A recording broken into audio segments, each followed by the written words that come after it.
Welcome to the Education Corner, a podcast by Education Choices magazine.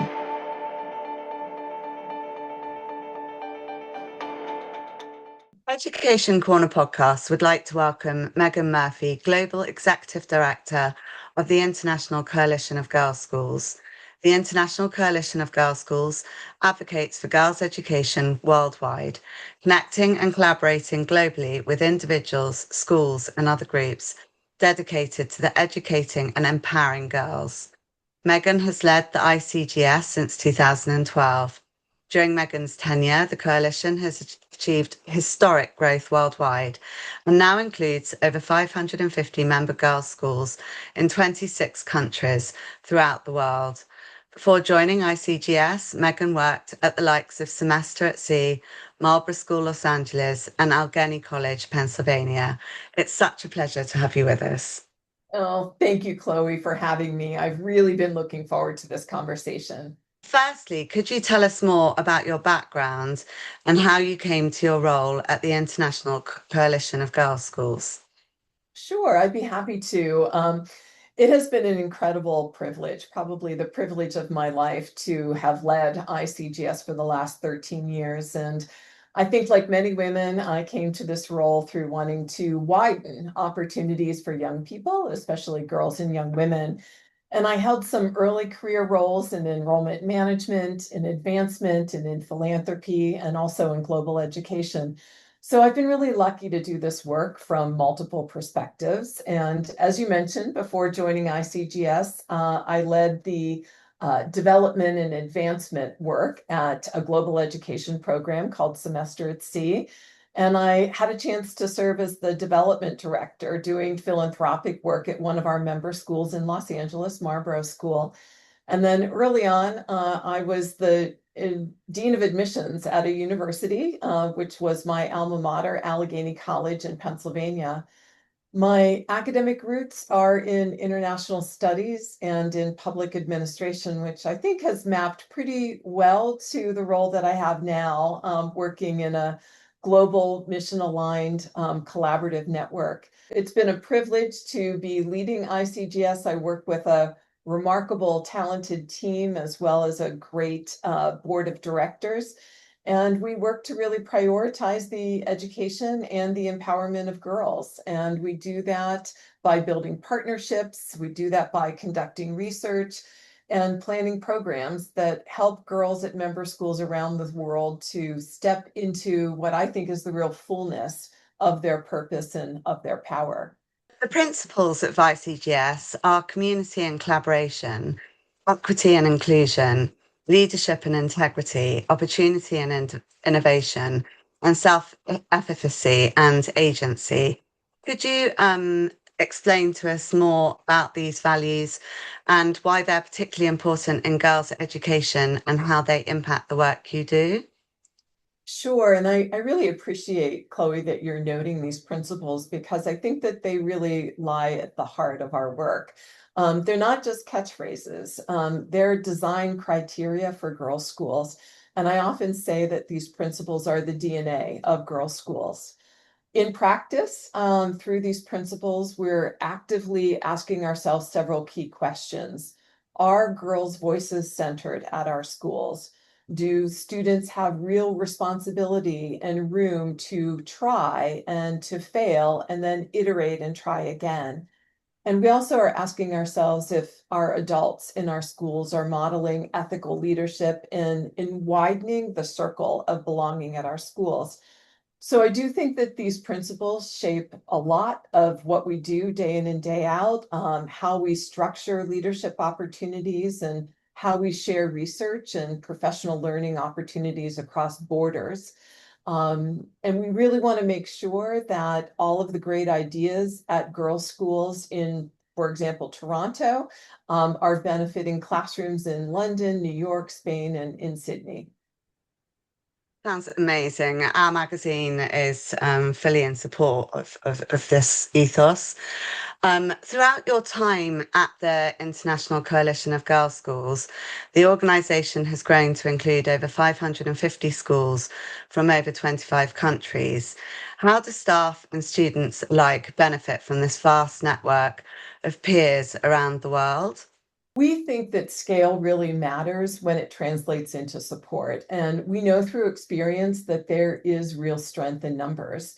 And so through our growing collaborative network, all of the educators at our school gain a living library.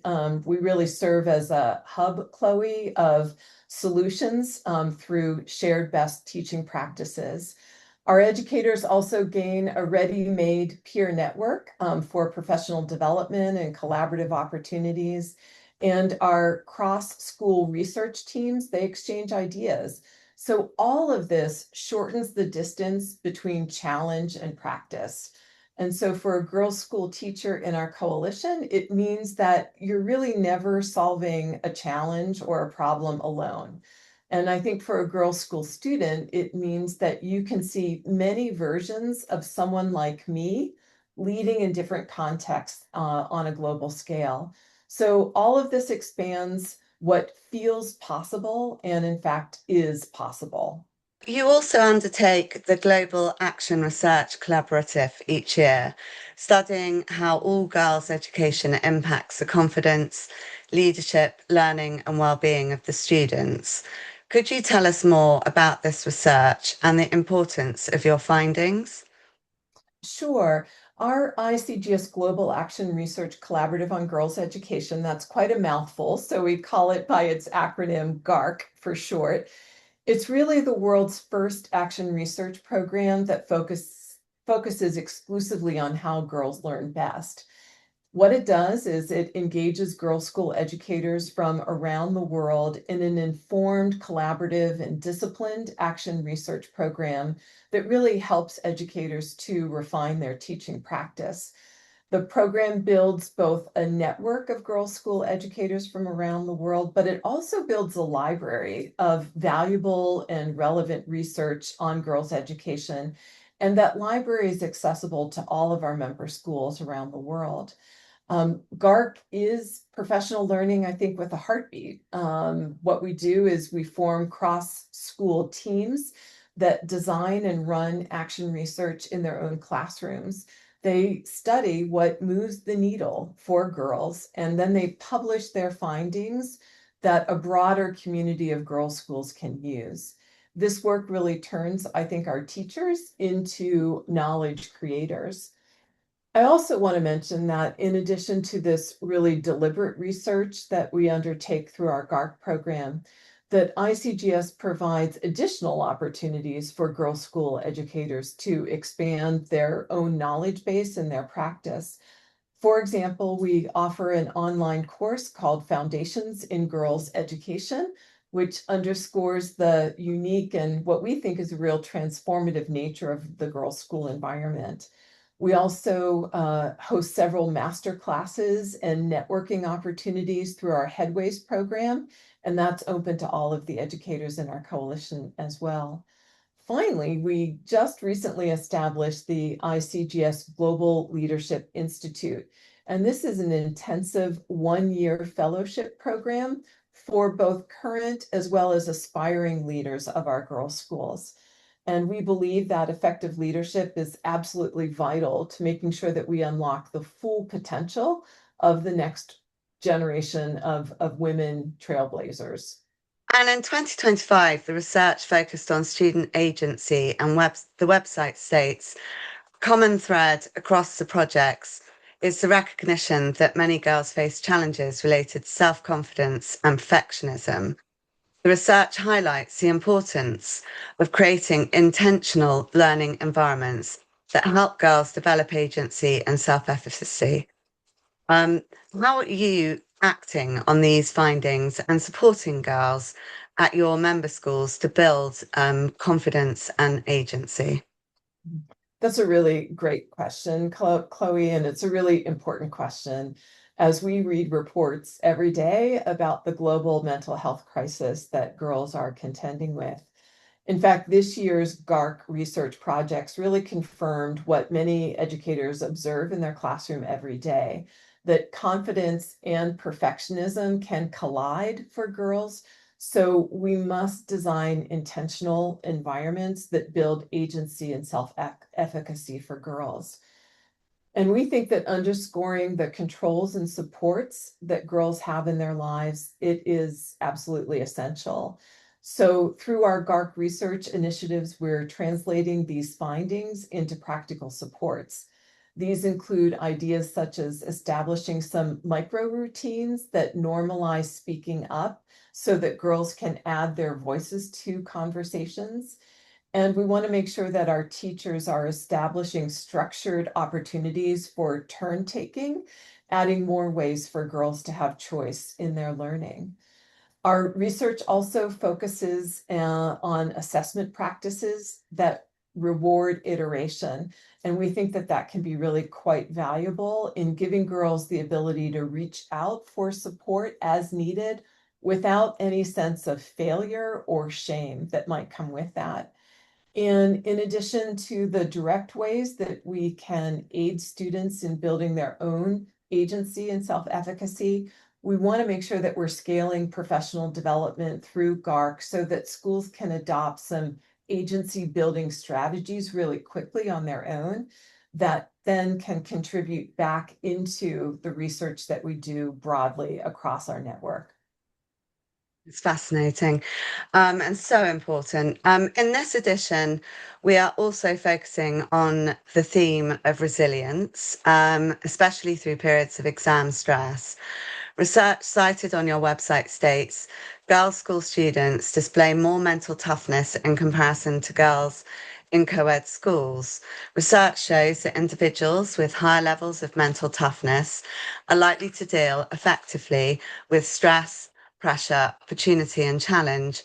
How do all girls environments support girls to develop this resilience, and how do you nurture this through the work at ICGS? At ICGS, we're absolutely committed to underscoring all of the ways that the adults in our community can create environments in which girls thrive. The research that we highlight shows that girls' school graduates display notable mental toughness compared to peers in coeducational settings. And this is certainly an advantage in times when girls find themselves facing challenges and facing pressures.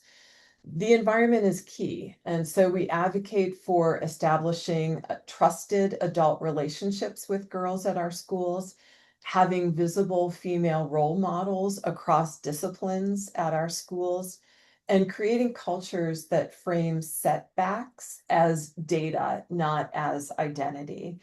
And so we're really elevating all of those practices, Chloe, that build the coping as well as the resilience skills. And this includes encouraging predictable study routines, establishing peer mentoring programs, and carving out reflective check-in times that students can have with their teachers. And then we help schools share what's working so that resilience is never left to chance, but instead it's a deliberate practice that we practice with our students each and every day. And many parents are increasingly interested in how education prepares children for life beyond school. It's a big concern. So they're not just exam factories, but and further to that, in regards to their higher education and career aspirations and opportunities, the International Coalition of Girls' Schools website states students at girls' schools have higher aspirations and greater motivation than their female peers at coeducational schools. 99% of students at girls' schools expect to earn a 4-year degree. More than 2/3 expect to earn a graduate or professional degree. How do you build these aspirations and provide support for girls to achieve these aspirations beyond their school years? It's true. Many of our graduates expect to not only earn that university degree, but they are expecting during their high school years to study advanced work after they complete a university degree. And we think that turning aspiration into action is all about scaffolding. And this is really done in a variety of ways, such as making sure that we're providing girls with early exposure to educational and career pathways. We want to make sure that they're able to see it to be it. That we also want to make sure that we're establishing internship opportunities that bring graduates from our schools back into our school communities to interact with today's students. We want to make sure that we're developing writing workshops that help students to sharpen their voice. And we want to make sure that we're having strong advisory systems in our schools that make complex processes feel really navigable for our students. And so we want to make sure that we champion creating these networks of mentors, because seeing women do work that girls want to do allows them to feel that persistence feels practical and that it's not an abstract. We like to say that once you're an ICGS girl, you're always an ICGS girl. And the millions of girls' school graduates around the world are really part of a lifelong community of girls' school graduates. That their impact spans generations and accounts for many historical firsts. And what could really be more inspiring and empowering than that? We are also considering university admissions, and many pupils in your group have achieved places at top institutions such as Oxbridge, Russell Group, and Ivy League universities. How does the support of ICGS help pupils at your member schools to achieve places at these universities and prepare them for further study? Across ICGS, schools share counselor expertise, run collaborative workshops on essays and interviews, and connect students with graduates at all sorts of university campuses to make sure that we're demystifying fit, course choices, and academic culture. And the guidance our girls' school educators are providing their students who are about to embark on this next chapter in their education journey. We want to make sure that it's timely, it's ethical, and that that advice is student-centered. I think that the goal is about admission to uni, but most importantly, it's also about thriving once our students get to uni. And last year, you hosted the annual Educating Girls Symposium at Wimbledon High School. We had Finwala on in our last edition, where at that you welcomed over 200 educational leaders to discuss and celebrate girls' education. In your opening remarks, you stated, now more than ever, the young women we serve need to see their voices, their power, and their potential reflected in the work we do. Why do you feel that your work is particularly important at this time? And how is the organisation responding to global events to continue to support girls? I love that you're asking this question, Chloe. At our Educating Girls Symposium at Wimbledon last year, in my opening remarks, I talked about how that now, more than ever, the young women we serve need to see their voices, their power, and their potential reflected in the work that we do. And that urgency, it hasn't faded. Globally, girls are navigating mental health headwinds that we talked about just a few minutes ago.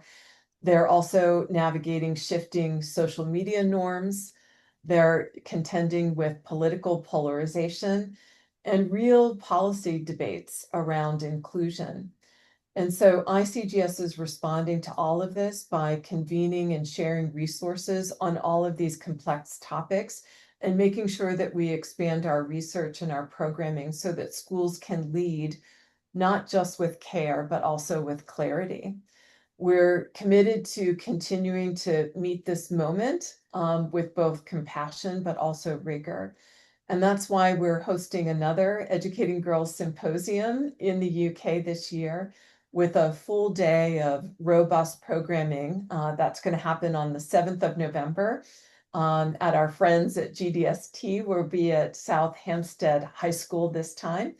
And I think that we're going to expect to see even more educators, probably closer to 300 educators of girls be in attendance so that they can share best practices, they can share their thought leadership, and really build their professional and personal networks, all for the benefit of the students in their care. What are your hopes and plans then beyond that, which is obviously going to be an incredible event, for the future of the International Coalition of Girls' Schools and for girls' education more broadly? I think my hope, Chloe, is that every classroom where girls find themselves is a place to practice voice, belonging, and girls' boldness. I think our plan at ICGS is simple and it is ambitious, that we are here to convene, connect, and catalyze.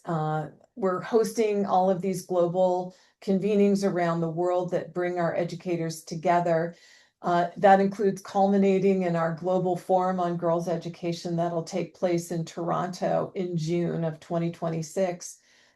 And we do that because we believe that in this collaboration, that girls serving organizations, that we're creating an environment where best ideas are shared, that they're tested, and then they're carried home. We're committed to providing both global excellence as well as regional relevance for our member schools. And all of this is important because it's true that through our Girls' School Network, we're educating, as I shared earlier, over 1/3 students. And it's also true to say that we're educating one student 350 times over. And that it really always comes back to the girl who's in front of us. It's about her agency, her well-being, and I think her audacity to imagine a life that's large.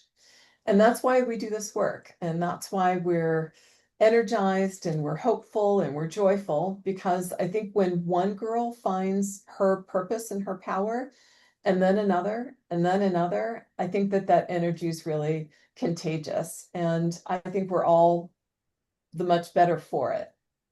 Well, you have our full support, and it sounds like there's an awful lot of work taking place. So thank you very much for your time. Thank you, Chloe. It's been really a privilege to speak with you today.